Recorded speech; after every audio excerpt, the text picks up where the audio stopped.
Hello everyone, today we'll be introducing our guest, Rose. Hello. So she'll be helping us discuss our topic, which is mindfulness in mental disorders, and we're going to be looking at this topic through a critical lens. Hopefully our guest is able to give us maybe some personal stories or further insight on our topic. So we're just going to get started on our interview. Cool. Perfect. How you feeling? I'm good. How are you? I'm good. So for our first interview topic, we're going to be discussing how would you describe the concept of mindfulness and how would you discuss its impact on mental health, specifically depression and anxiety disorder. Okay.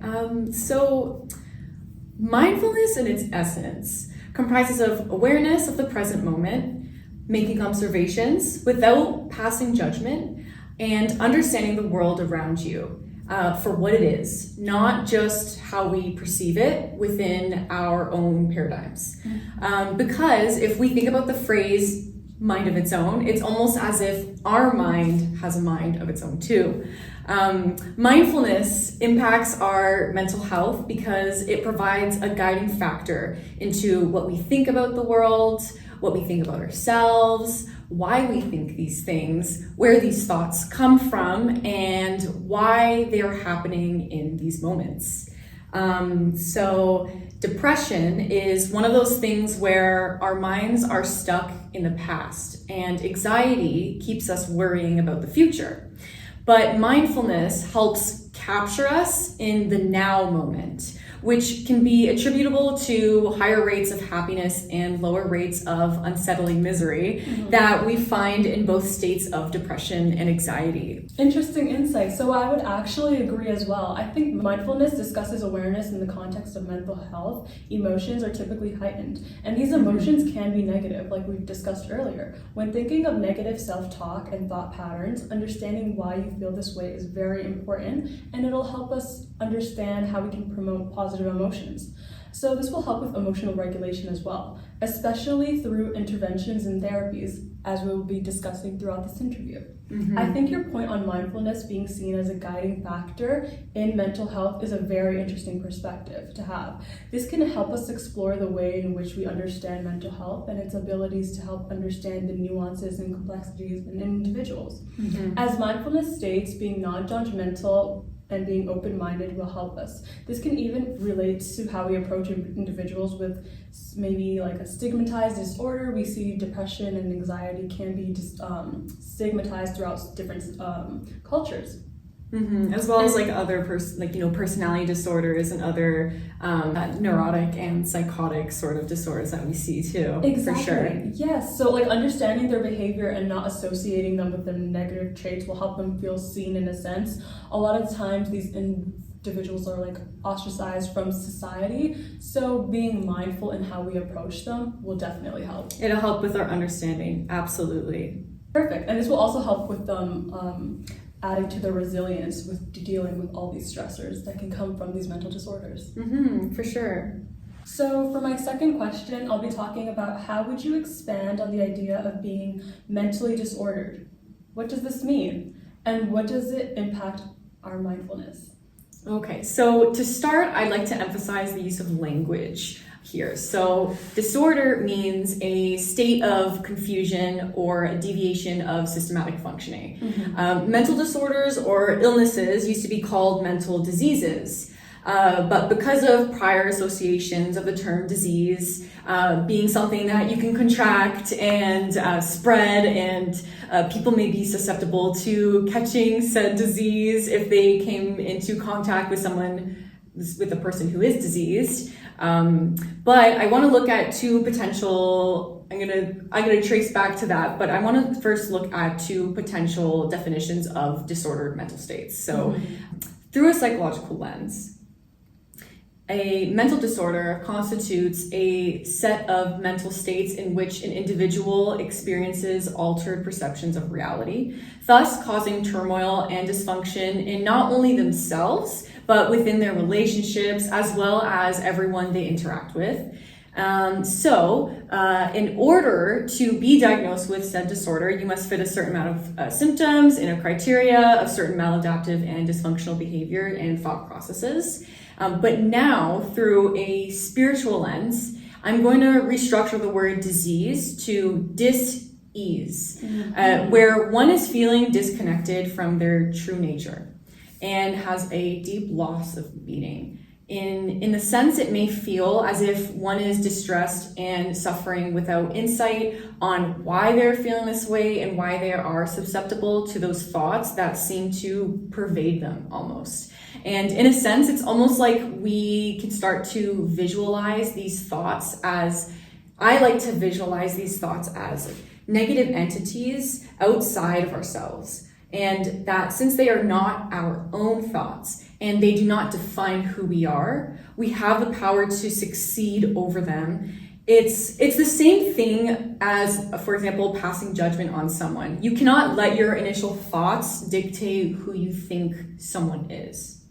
Yeah, I actually really like that lens and perspective. When you mentioned the disassociation that these people feel, a lot of times people with mental disorders, specifically depression, anxiety, or like the list goes on, they have a feeling of dissociation and they're feeling like ostracized by society. A lot of times we feel like, as you said, we can catch their diseases. A lot of times when we see people that maybe have symptoms of depression and negative self-talk, we kind of don't want to be in that perpetual cycle with them. So we tend to dissociate and they feel alone when we should be finding interventions to help them. So this is a really good thought process to have. Yeah, absolutely. I feel like if we are able to open up ourselves to understanding, exactly, and yes. if we open ourselves to be kind and we listen, yes. then they will be able to feel open enough and safe enough to tell you their issues. Yeah, this is a very prominent topic, especially during COVID-19. We saw a lot of people that were scared to be forthcoming with their mental health illnesses or disorders or any labels they want to put on it. A lot of times, if we have a safe environment when they feel like they can reflect and kind of have like the accountability, like, yes, I'm actually dealing with something, they're more likely to reach out and ask for help. And this is another thing that will kind of help us progress as a society. Absolutely.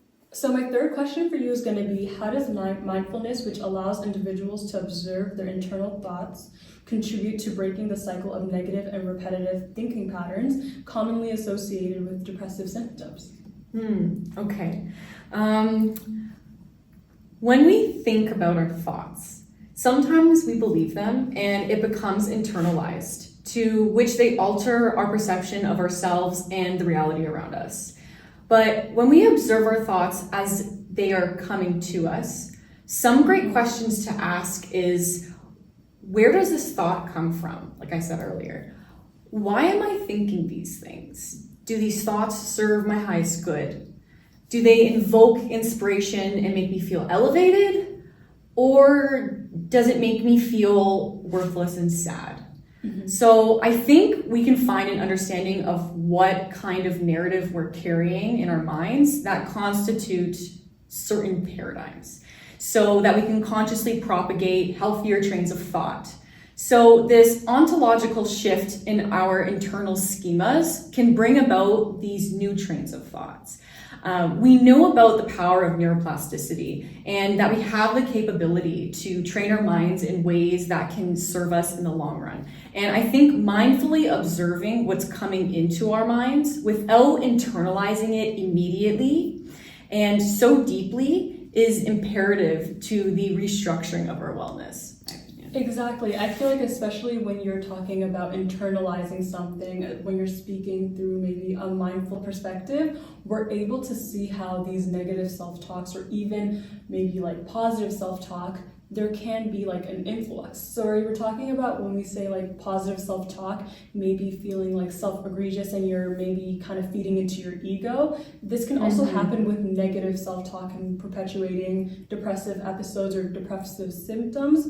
Or maybe if you're in even an anxiety-inducing environment, you're just gonna have you're gonna be used to that cycle and you're just gonna stay there if you're maybe more mindless.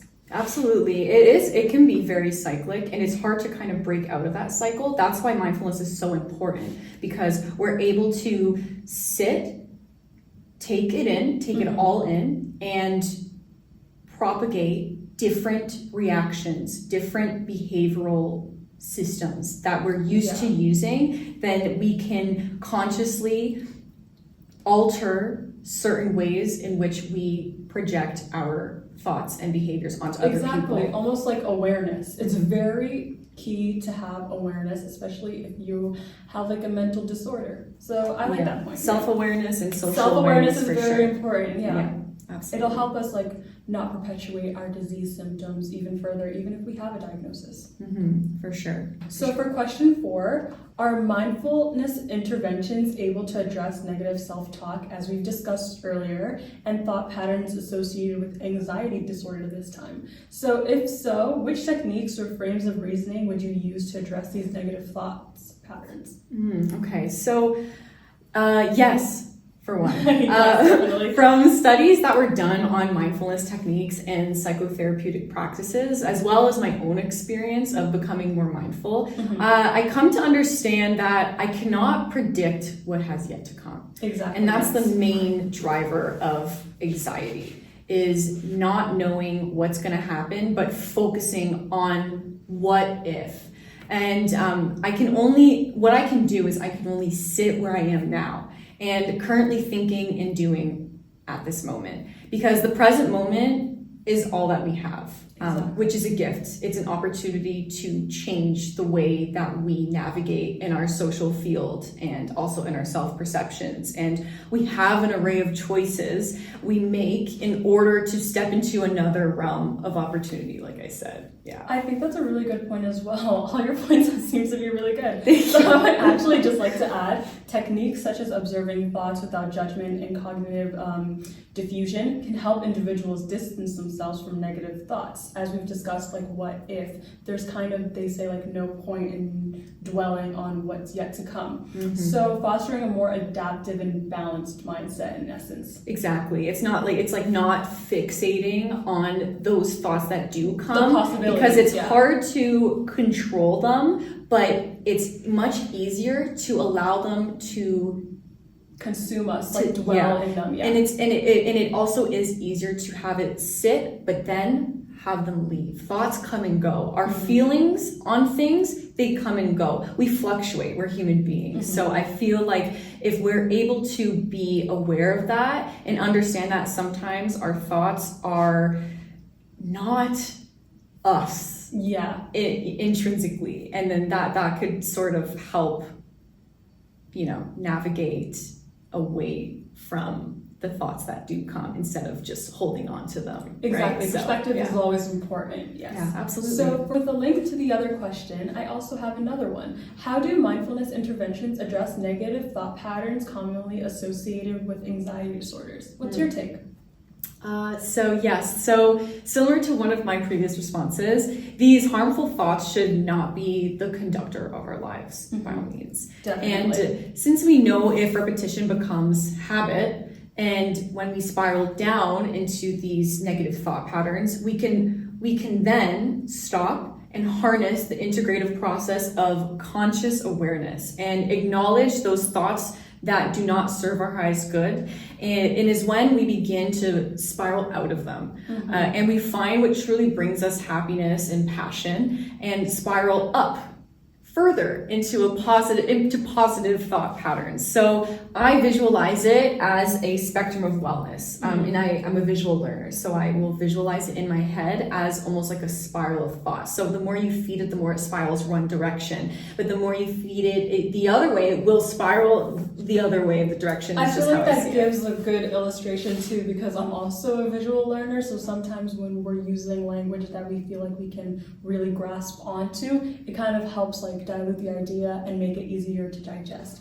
I also wanted to add a quick note. So I'm going to be talking about like interventions too, because I think that really relates to this point as well. We can also discuss the therapies associated with mindfulness. I personally find these therapies and interventions very interesting. So I thought like we could talk about the mindfulness-based cognitive therapy and how they're designed to teach individuals how to cultivate mindfulness in daily lives. So I don't want to touch too much on this, but I just thought that was a really good point and intervention bring up, and how it talks about like negative self-talk and how we can kind of address this with the link between anxiety disorder and mindfulness. And I also want to add that it's really interesting to integrate mindfulness with a CBT because it's basically translating your thoughts into your behavior. So I like to say mind over matter. Yes. Your mind also can manifest and create your reality, as we've seen in class. And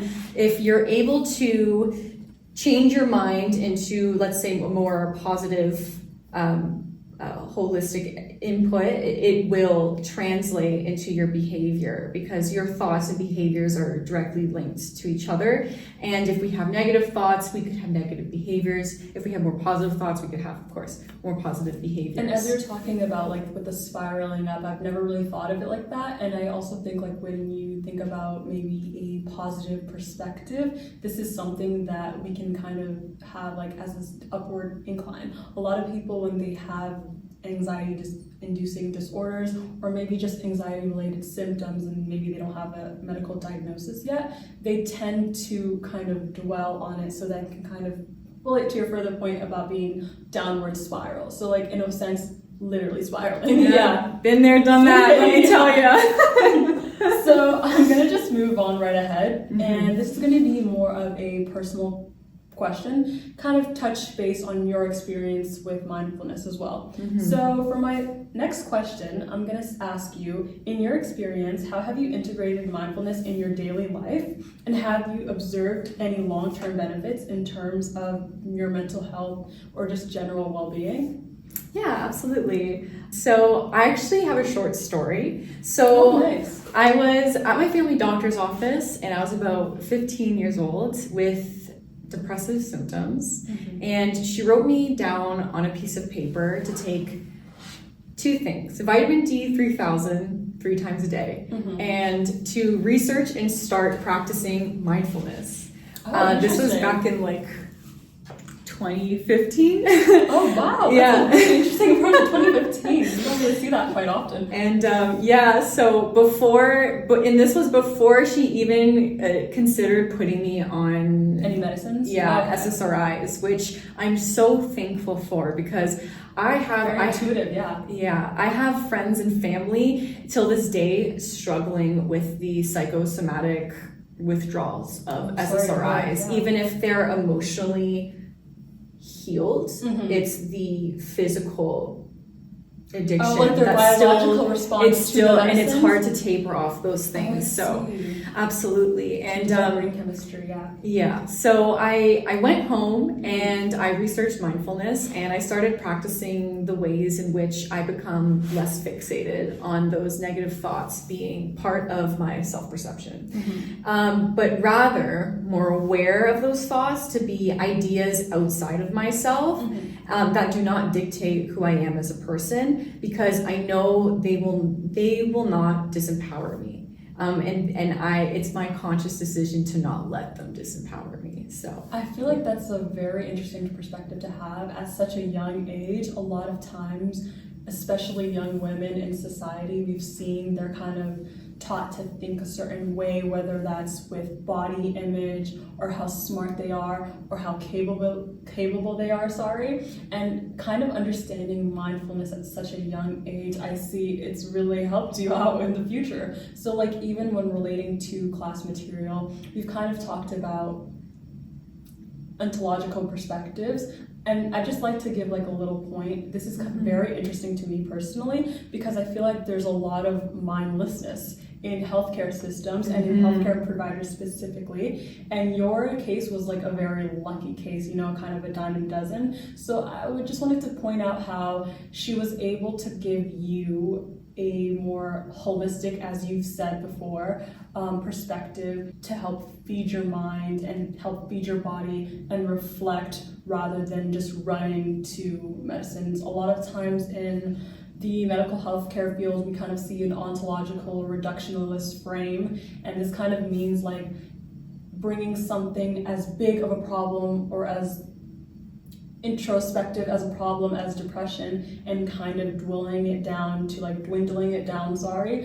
just one solution, like a magic bullet solution of just taking pills. And a lot of times there's other factors that can kind of contribute to this. We've seen environmental, cultural, even biological factors that are not just, as you said, like can be resolved by pills. So I'm really glad that she was able to take that, especially at such a young age too, because how lucky you. Yeah, absolutely. And I feel like with the health industry, it's not only are they, I see that they're overprescribed. Mm-hmm. They're sometimes they actually prescribe SSRIs, the same SSRIs mm-hmm. to like 5 to 6 different disorders. So that's mm-hmm. definitely mindless, because they're not taking into consideration that the person is a human being. Exactly. It's always first that they're a patient mm-hmm. and then they're a human being after. But I'm lucky to have the doctor that I had who shout out Dr. Ty. She was able to see me as a person, as a young girl mm-hmm. suffering first. Like you were more than your potential diagnosis of a disorder. Absolutely. That's a good way to put it, for sure. This is a very prevalent issue, as we've been discussing before, because I mean, no shade to no doctors, but a lot of the times we see this reductionist perspective kind of dehumanizes people, and they feel like, as we've been talking about, sort of subjugated and ostracized within society, because they're like, what's wrong mm-hmm. with me? I'm just supposed to be medicated, and already medication has such a big stigma. Mm-hmm. So I feel like if it doesn't need to be prescribed, maybe we can think of like mindful ways to kind of not do that. Exactly. And a lot of the SSRIs that people do take, they only mitigate symptoms short term, which is quite mindless, because it doesn't allow you to consciously go through the motions and go through the suffering mm-hmm. and enduring that to gain resilience and overcome that in a conscious manner. Because a lot of the times they do make you mindless. They do kind of push your problems to a side, and they make you feel better, mm-hmm. but only short term. So it doesn't help to like in the diagnostic process, a lot of people, they identify so much with their diagnosis mm-hmm. where they almost kind of lose who they are because they identify so much with it, which is a mindless act. So it's good to not fixate on your diagnosis mm-hmm. so much so it hinders and justifies further behaviors. So that's a really, I think you're not just your diagnosis. Exactly. So we want to be mindful about it. It's like, yeah, I may have this problem. Mm-hmm. We're working on it, but I am proud. I'm kind, stuff like that. But, So you have like more things too. Of course, for sure. So for my next question, have you observed that incorporating mindfulness techniques has played a role in reducing potential negative behaviors associated with anxiety in your experience, or the experience of people in general, or society as a whole? Mm-hmm. And yeah, absolutely. And I wouldn't even say just anxiety, but in terms of like the whole mental scope. Mm-hmm. So I truly believe that I was healed from depression as a teenager when I incorporated mindfulness into my life in conjunction with cognitive behavioral therapy in my life. Because let's just say that's not the only diagnosis I received. But I remember, instead of believing those thoughts and then repressing them, mm-hmm. I would become conscious that I was doing that. So then I started to stop and think to myself, wait a minute, why did this thought tell me I'm not good enough? Mm-hmm. And I would combat that with, I am kind and I am loved, which means I'm worth having around. I'm good enough, and I will always be. I just have to believe it, and others will believe it too. So just negating those negative self-talks. Absolutely, and bringing positive mm-hmm. Self-talk. And that change of dialogue, when held consistently, I slowly started to feel better about myself. I felt less tranquilized by low vibrational paradigms, and those negative thoughts became quieter and quieter. And what advice would you give to people that don't have a strong sense of identity? So there are certain disorders, such as like personality disorders. And I'm going to speak a little bit about my experience without going into too much detail.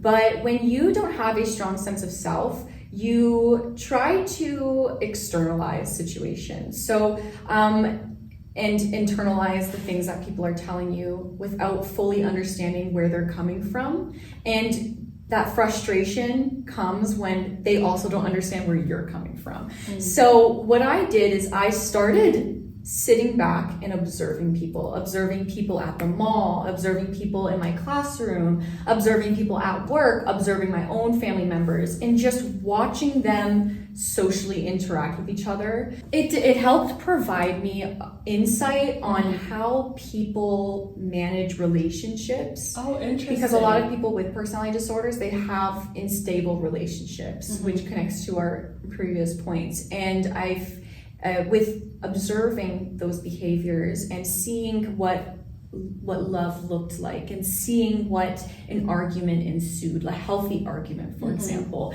And I was able to integrate these experiences into my own. And so I did a little experiment on myself, a little bit of like one-on-one, as in like me doing cognitive behavioral therapy on myself. I started experimenting different ways that I would reply to people. Oh, okay. And seeing what they would react to that. Because there almost is like this perceptual halt to people with personality disorders. So were you changing your behavior in a sense? Yeah, so I was basically like changing my reaction to things, thinking before I react, changing the ways that I would initially react and reply to people to see the differences in how they would treat me and how would they perceive me, because it sort of gets lost when you're in your head all the time, which is what happens when you have stuff like that. So I was able to get feedback, very important, especially in social interactions, and being able to navigate yourself in your milieu, let's say. So I would say something, if I get a negative reaction, I would almost stop doing that, like a reinforcement. So I would stop doing that. And then if I were to get a good reaction, I'd be like, I would start to analyze the very things that I was doing that was getting good reaction out of people. But then instead of just doing things to please people, I was like, there's a way that I can integrate this holistically and mindfully, so I feel like myself, I feel comfortable, and I am getting good feedback, and that definitely helped my relationships. There's a thin line of doing things just for a positive feedback. Oh, exactly, yes. Rather than doing things that make that you feel like it's coming from the heart, and then getting whatever reaction is there. But it's good to help with that sort of stability in relationships and in, social interactions with people. It was almost like these behaviors were kind of, and like reactions were reinforcing how you thought or like internalized certain behaviors, and we're able to like observe the world and kind of internalize that, like as we've been talking about. And I feel like this is like, you have to be a very mindful individual to kind of conduct cognitive behavioral therapy on yourself. I feel like it's kind of like unheard of. You usually it was tough. It was tough. But so how else, like how were you able to use mindfulness in observing these behaviors and then kind of changing your reaction? So I would say, especially if it kind of went against with what you were doing like prior. Because a lot of the things that I was doing was based out of a traumatized state. It was based out of an ego defense mechanism. Oh, so it was almost like a protective sheath. And I had to break down those walls and get put in situations that I would usually just kind of be repulsed by and avoid, and just sit and kind of tolerate the uncomfortable feelings I was feeling, and realizing like, hey, everything's okay. no need to react. What can I do to navigate this so that I don't upset the other person out of my selfish internal needs? conflict. Yeah. Have a reaction that you feel like not just be socially acceptable, but you felt like you just want it to come from a genuine place. And by the way, thank you so much for your time. Just to wrap things up, I just had a quick question. So what do you see for the future in incorporating more mindful means of therapeutic interventions, or maybe just cognitive behavioral interventions in general? Yeah, so I would say the first thing is it has to start from the bottom up. Yes. And it has to start with people acknowledging that there is a problem in the healthcare system to an extent. And there's a way to navigate these means by first seeing the person as a human and listening to them, understanding them, getting a broad scope of who they are and what kind of intervention they need, and incorporating mindful deeds is like there's a lot of mindfulness based cognitive therapies. There's another sort of like mindfulness therapies. I think we should be using them more. That's number one. We should definitely be using them more, and we should be lowering the stigmatization of mental health problems, and the labeling also needs to be less prominent. We want to integrate mindfulness more into mainstream mental health care. And we definitely want to combine mindfulness with other therapies. Like I said, I guess I proved that it works. And we want to put emphasis on that. We want to put emphasis on mindfulness-based therapies. They are so helpful because they force us to sit in the moment and be able to manage our emotions, help us regulate our emotions. And emotional regulation is very important, as we've discussed earlier. It is key, because emotional dysregulation is a reactive type of paradigm that you can get stuck in, and also to a lot of mental disorders, as we've been discussing. For sure. And also we could have more cultural adaptations too. Now that we have more of a diverse society, it's good. That's why it's very good to be mindful and to listen to the individual. When someone feels listened to, they feel understood, they feel heard, they're more willing to open up. And the more information that you can get from them as a healthcare professional, which one day maybe I will be that. I hope so. That would be nice. Mindfulness, and intersectionality is very important, as we've seen before, because everyone has different needs, and it needs to be tailored to an individual, not just generalized. Has to be holistically to the individual, cannot be mass prescribed and mass produced like we have seen. And you know what, even personalized mindfulness programs would be even super in relation neat. to your short story, that was a way that your healthcare provider was able to take a holistic approach and also kind of tailor to your needs, and we've seen how that's impacted you greatly. Absolutely. And she's definitely a dime a dozen. She's great. And I just wanted to finish off by saying that it starts with us. It starts with us now. Very important, yes. We are the next generation to grow into the workforce. And I hope that I am able to integrate the knowledge that I've obtained and the wisdom of the experiences that I've had to also help other people that are struggling. Because if I can get out of a rut, you can get out of a rut. And on that point also, thank you so much, Rose, for your time, everyone. This was our guest. Thank you for having me. Of course, you're welcome. And we were just wrapping up our topic on mindfulness and its effects on mental disorders. And as we've both discussed, it's a very prevalent issue. And we'll see in the future, we get a lot more interventions and everything. Let's see what the future holds. Thank you for your time. Thank you, hon. Bye.